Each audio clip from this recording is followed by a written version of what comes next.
Dear students, మన రెండు తెలుగు రాష్ట్రాల్లో భవిష్యత్తులో జరగబోయేటటువంటి ప్రతి పోటీ పరీక్షలకు అంటే టీచర్ పోస్టులకు కానీ, ఎస్ఐ కానిస్టేబుల్కి కానీ, గ్రూప్ 2 కానీ, గ్రూప్ 1తో పాటు మన రెండు తెలుగు రాష్ట్రాల విద్యార్థి మిత్రులు భవిష్యత్తులో కేంద్ర స్థాయిలో జరగబోయే సివిల్ సర్వీస్ ఎగ్జామ్స్ కూడా తెలుగు మీడియంలో ప్రిపేర్ అవుతున్న విద్యార్థి మిత్రులకు అద్భుతంగా ఉపయోగపడేటట్టుగా సమగ్ర భారతదేశ చరిత్ర క్లాసుల్ని నేను ఆన్లైన్లో మీకు అందించటం జరిగింది. ఈ క్లాసులు అందించేటప్పుడే నేను ఒక మాట చెప్పాను. ఈ క్లాసులు విన్నాక ఇవి 100% కాదు, 100కి 200% బాగున్నాయి సార్ అని చెప్పి మీరే అంటారని నేను చెప్పాను. అన్నట్టుగానే చాలామంది విద్యార్థి మిత్రులు నాకు అద్భుతంగా చెప్తున్నారు. క్లాసులు కథ రూపంలో మాకు బాగా అర్థమవుతున్నాయని.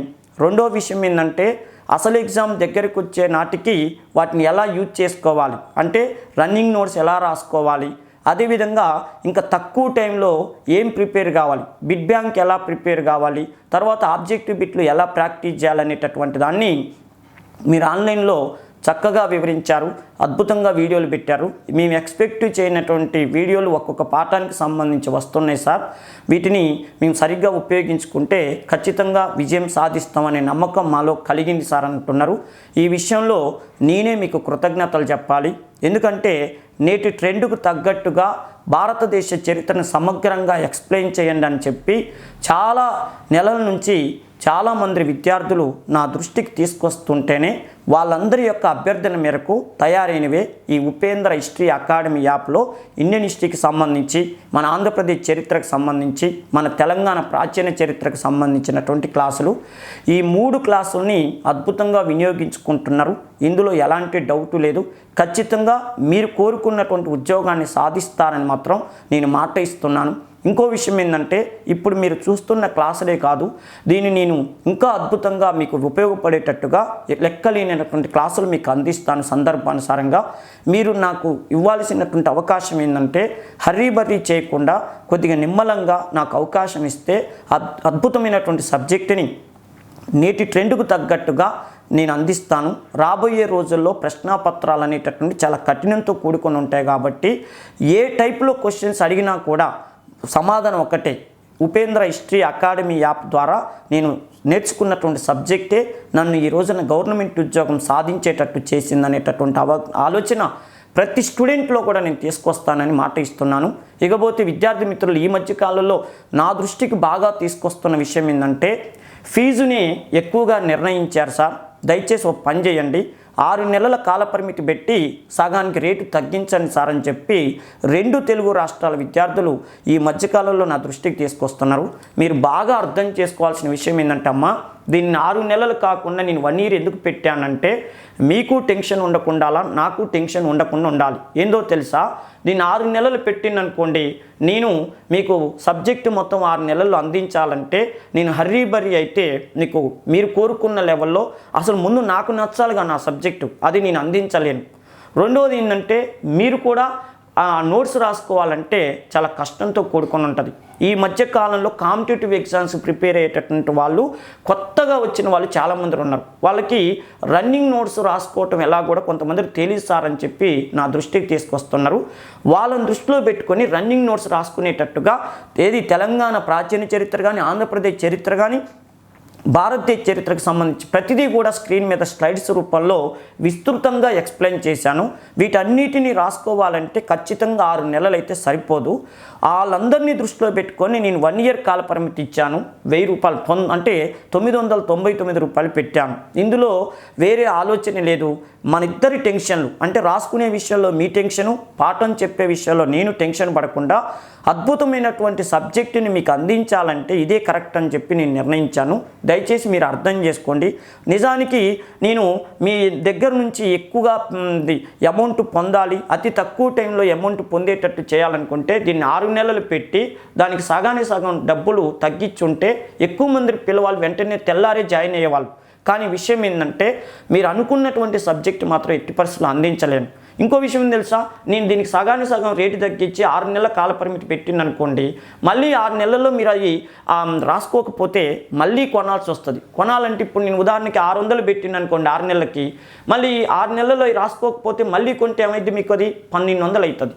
అదే ఇప్పుడు 1000 రూపాయలు పెట్టి దాన్ని 999 రూపాయలు 1000 రూపాయలు పెట్టి మీకు నేను అందించాను అనుకోండి, దాని ఏమవుతుందో తెలుసా, ఎలాంటి టెన్షన్ లేకుండా అద్భుతంగా రాసుకోవచ్చు. అమౌంట్ కూడా ఒకేసారి తగ్గించినట్టుగా ఉంటుందన్న ఉద్దేశంతో నేను చేశాను. ఈ ప్రయత్నాన్ని ప్రతి ఒక్కరు కూడా అర్థం చేసుకొని ఈ క్లాసులని ఉపయోగించుకొని రేపటి రోజున మన తెలుగు రాష్ట్రాల్లో అద్భుతమైనటువంటి గవర్నమెంట్ జాబ్ను సాధించాలని. ఇంకో విషయం తెలుసా, కేవలం తెలుగు ప్రాంతాల ఏరియాలోనే కాదు, సెంట్రల్ లెవెల్లో ఇంగ్లీష్ మీడియం క్లాసులు సరిగా అర్థం కాక తెలుగు మీడియం నుంచి వెళ్ళిన వాళ్ళకి ఆ సబ్జెక్టు అనేటటువంటిది తెలియక చాలామంది బాధపడుతున్నారు. వాళ్ళందరికీ బాధలకి సమస్య పరిష్కార మార్గంగా అచ్చమైన తెలుగులో మీకు వ్యవహారిక భాషలో నోట్స్ రాసేటట్టుగా స్లైడ్స్ రూపంలోను క్లాసుని ఒక స్టోరీ రూపంలో దీంట్లో ఎక్స్ప్లెయిన్ చేయటం జరిగింది. జాతీయ స్థాయిలో సివిల్ సర్వీసులో కూడా హిస్టరీ సబ్జెక్ట్ విషయంలో ప్రతి ప్రశ్నకి సమాధానం మన హిస్టరీ ఉపేంద్ర అకాడమీ యాప్ అనేటటువంటిది మీకు ఉపయోగపడుతుంది. ఎట్టి పరిస్థితుల్లో సక్సెస్ అవుతారని నేను మాట ఇస్తున్నాను. ఈరోజు మనం భారతదేశ చరిత్రలో భాగంగా అధ్యయనం చేస్తున్న అంశం ఏంటంటే ఇన్స్క్రిప్షన్స్ అండ్ రాక్ ఎడిక్ట్స్ అన్నాడు. ఇన్స్క్రిప్షన్స్ వేరు, రాక్ ఎడిక్ట్స్ వేరు. అంటే ఇన్స్క్రిప్షన్ అంటేనేమో శిలాశాసనాలు అంటారు, రాక్ ఎడిక్ట్స్ అంటేనేమో రాతి శాసనాలు అంటారు. మరి శిలాశాసనాలకు రాతి శాసనాలకు తేడా ఏంటంటే, ఒక శిలను తీసుకొచ్చి అక్కడ పాతి దాని మీద ఏమన్నా అక్షరాలు రాస్తే దాన్ని శిలాశాసనం అంటారు. అర్థమైనా, ఒక మైదానంలో లేదా ఒక ఖాళీ ప్లేస్లో మీకు అర్థం కావాలని చెప్తున్నా, ఒక ఓపెన్ ప్లేస్లో ఒక బండను తీసుకొచ్చి అక్కడ నిలబెట్టి అంటే పాతి దానిపైన అక్షరాలు రాస్తే దాన్ని శిలాశాసనం అంటారు. ఓకే కదా, శిలాశాసనం అంటే ఇన్స్క్రిప్షన్స్ అని లేదా శిలాశాసనం అంటారు. మరి రాతి శాసనం అంటే ఏంది అంటే, రాక్ ఎడిక్ట్స్ అంటే ఏంటంటే ఆల్రెడీ ఒక కొండో ఒక బండో మనకి సహజసిద్ధంగా ఏర్పడి ఉన్నదనుకోండి, ఆ సహజసిద్ధంగా ఏర్పడి ఉన్నటువంటి దానిపైన వీళ్ళు వెళ్ళి అక్కడ రాస్తే దాన్ని రాక్ ఎడిక్ట్స్ అంటారు. అర్థమైంది కదా, అసలు అక్కడ లేని దాన్ని తీసుకొచ్చి పెడితేనేమో దాన్ని ఇన్స్క్రిప్షన్ అంటారు, శిలాశాసనం. ఆల్రెడీ ఉన్న దగ్గరికి వెళ్ళి రాస్తే ఏమంటారంటే దాన్ని రాక్ ఎడిక్ట్స్ అనేటటువంటి పేరుతో పిలుస్తారు. ఈ విధానాన్ని ప్రపంచంలో ఫస్ట్ ప్రవేశపెట్టింది ఎవరంటే పర్షియన్లు. పర్షియన్లు అంటే మనం ఇవాళ మనం ఇరాన్ అనే దేశం చెప్తున్నాంగా, ఇరాన్, దాన్ని అప్పట్లో పర్షియన్ లేదా పార్షిక దేశం అనేవాళ్ళు. పార్షిక దేశంలో ఈ శాసనాలు వేసే విధానాన్ని అంటే శిలాశాసనాలు రాక్ ఎడిక్ట్స్ అనేటటువంటివి వేయించినటువంటి ఫస్ట్ చక్రవర్తి డేరియస్ అంటారు. ఆయన అక్కడ వాళ్ళ క్యాపిటల్ సిటీ అయినటువంటి పెర్సిపోలిస్ అనే ప్రాంతంలో ఆ శాసనం వేయించాడు. ఇంకో విషయం ఏంటంటే, ఈ శిలాశాసనాలు కానీ రాక్ ఎడిక్ట్స్ కానీ అంటే రాతి శాసనాలు కానీ ఏ ఏరియాలో వేపిస్తే ఆ ఏరియా పేరు మీద ఆ శాసనాన్ని పిలుస్తారు. ఉదాహరణకి ఆయన డేరియస్ ఏం చేశాడు, వాళ్ళ క్యాపిటల్ సిటీ పెర్సిపోలిస్లో వేయించాడు కాబట్టి దాన్ని పెర్సిపోలిస్ శాసనం అన్నారు.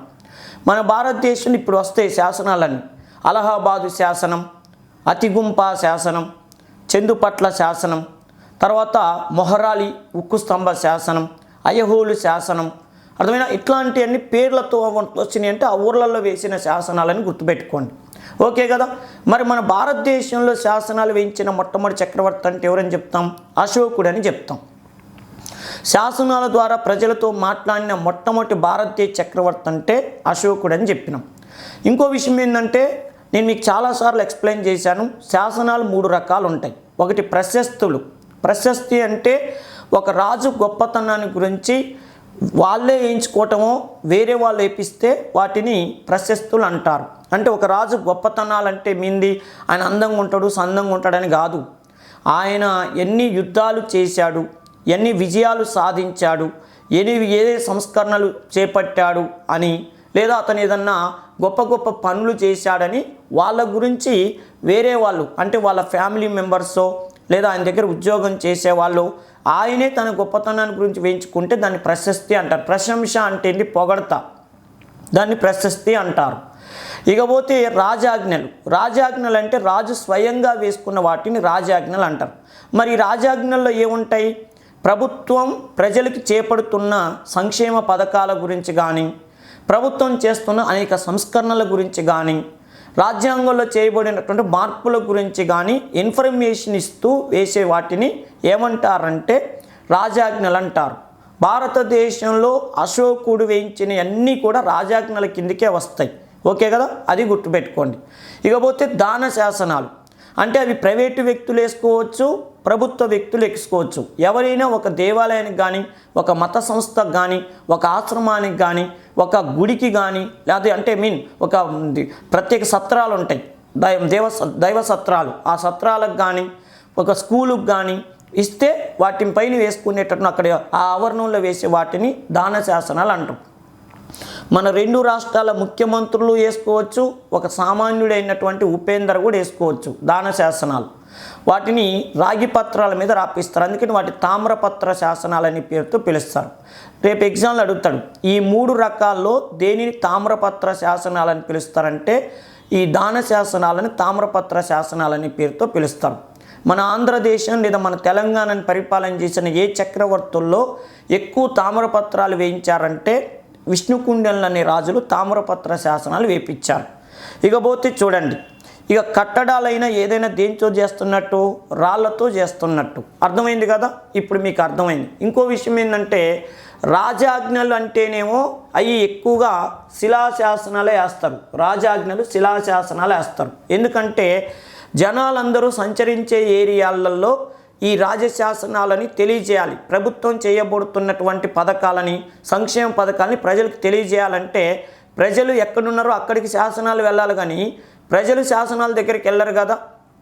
ఇందాక ఒక విషయం చెప్పా, శిలాశాసనానికి అంటే ఇన్స్క్రిప్షన్కి రాక్ ఎడిక్ట్స్కి తేడా ఉంటుంది అన్నాం. ఇన్స్క్రిప్షన్ అంటే ఏంది? ఒక ఓపెన్ ప్లేస్లో బండను నిలబెట్టి దాని మీద రాసేదాన్ని ఇన్స్క్రిప్షన్ అంటాం.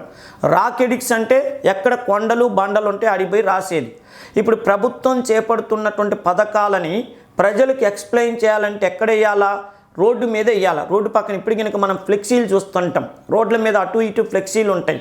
ముఖ్యమంత్రుల గురించి, ప్రధానమంత్రుల గురించి, షాపింగ్ మాల్ల గురించి, స్కూళ్ళ గురించి, కాలేజీల గురించి, కోచింగ్ సెంటర్ల గురించి, సినిమాల గురించి ప్రత్యేకంగా ఫ్లెక్సీలు మనం రోడ్ల మీద చూస్తుంటాం. ఆ ఫ్లెక్సీలను తీసిపోయి ఏ నల్లమల్ల అడవుల్లోనో ఏ దండకారణ్యంలో పెడితే చూస్తారా జనాలు? చూడరు కదా.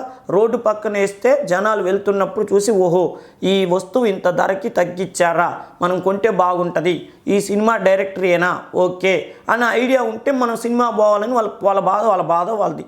అర్థమైంది కదా, పబ్లిసిటీ. అలాగే చక్రవర్తులు కూడా ఏం చేసేవాళ్ళు, తాను చేపట్టబోతున్నటువంటి స్కీమ్ని ప్రజలకు తెలియజేయాలి అన్న ఉద్దేశంతో అక్కడ రోడ్డు పక్కన వేయించేవాళ్ళు. ఉదాహరణకు అశోకుడు అన్ని రాజాజ్ఞలే అని చెప్పినాం, ఆయన చేపడుతున్న కార్యక్రమాలు. జనాలు ఏం చేస్తారు, రోడ్డు మీద పోతున్నప్పుడు ఈయన ఇక్కడ శాసనం వేపిస్తే రోడ్డు మీద వెళ్తూ ఓహో అశోకుడు శాసనం వేయించారా, ఎక్సలెంట్, రైతు భరోసా పెట్టిందంట, ఓకే నవరత్నాలు పెట్టిందంట, 6 గ్యారంటీ పెట్టిందంట, ఎక్సలెంట్, ఆర్టీసీ బస్సుల్లో ఇక్కడ నుంచి మగవాళ్ళకు కూడా అవకాశం ఇస్తారంట అన్నట్టుగా చదువుకుంటూ పోతే అమ్మయ్య బాగా మాకు కొన్ని ఇన్ఫర్మేషన్లు అందుతున్నాయి అన్న ఐడియా వస్తుంది అన్నమాట మొత్తానికి. ఓకే కదా. ఇప్పుడు ఇవేమో ప్రజల మధ్య వేస్తారు, ఇవేమో వాళ్ళ ఇష్టం వచ్చిన ఏరియాలు వేసుకోవచ్చు, కొండలు వేసుకోవచ్చు, బండలు వేసుకోవచ్చు, ఎక్కడైనా వేసుకోవచ్చు. ఎందుకు? తను ఇష్టమైనోడు పోయి ఆడ చూస్తాడు, లేకుంటే లేదని. ఓకే కదా. అలానే అన్నీ ఒకే చోట వేయరు, అన్నీ ఒకే చోట ఉండవు. మొత్తానికైతే రాక్షసాసనాలు జనాల కొండలు, ఒకవేళ ఊరు పక్కనే కొండ ఉందనుకో అక్కడ కూడా వేసుకోవచ్చు. అర్థమైంది కదా. ఇది ఇప్పుడు మన భారతదేశంలో ప్రధానమైన శాసనాలు ఏదో ఒకసారి చూద్దాం.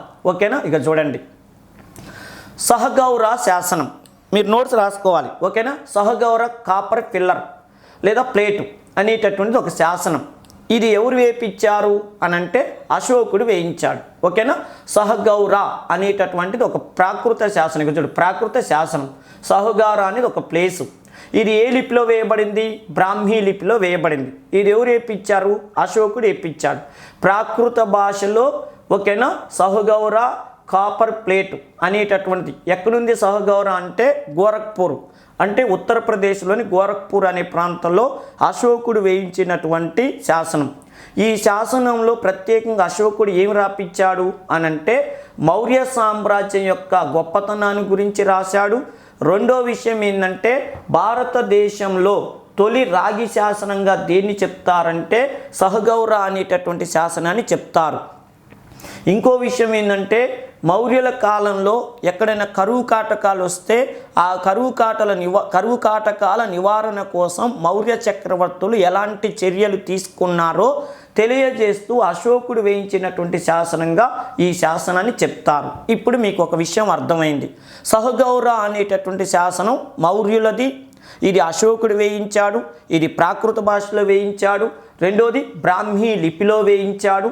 నెక్స్ట్ విషయం ఏంటంటే ప్రత్యేకంగా ఇది భారతదేశంలో మౌర్యులకు సంబంధించినటువంటి తొలి రాగి శాసనంగా చెప్పబడింది. రెండో విషయం ఏంటంటే మౌర్యుల పరిపాలనలో కరువు కాటకాల నివారణకు వాళ్ళు ఎలాంటి చర్యలు చేపట్టారనేది దీనిలో ప్రత్యేకంగా తెలియజేస్తుంది. రెండో విషయం ఏంటంటే భారతదేశంలో లభించిన తొలి రాగి శాసనంగా కూడా దీన్ని పిలుస్తారు. భారతదేశంలో లభించిన తొలి రాగి శాసనంగా, ఓకేనా, కాపర్ ప్లేట్గా దీన్ని పిలుస్తారు. ఓకే కదా, క్లియర్. అశోకుడు వేయించినటువంటి అద్భుతమైనటువంటి శాసనం ఇది. ఇప్పుడు ప్రతి శాసనం ఎక్కడుంది, దానిలో ప్రధానంగా ఉన్నటువంటి విషయం ఏంటి అంటే ఇది తొలి రాగి శాసనం, ఇది కరువు కాటకాల గురించి తెలియజేస్తుంది. ఇది సహగౌర ఉత్తరప్రదేశ్లో ఉన్నది, గోరఖ్పూర్ జిల్లాలో ఉన్నది. ఓకే కదా, బ్రాహ్మీ లిపి ప్రాకృత భాష అన్న విషయం అర్థమైంది. ఓకే కదా నాన్న, అర్థమైంది కదా. నెక్స్ట్ ఇంకో విషయం ఏంటి అంటే అశోకన్ ఎడిక్ట్స్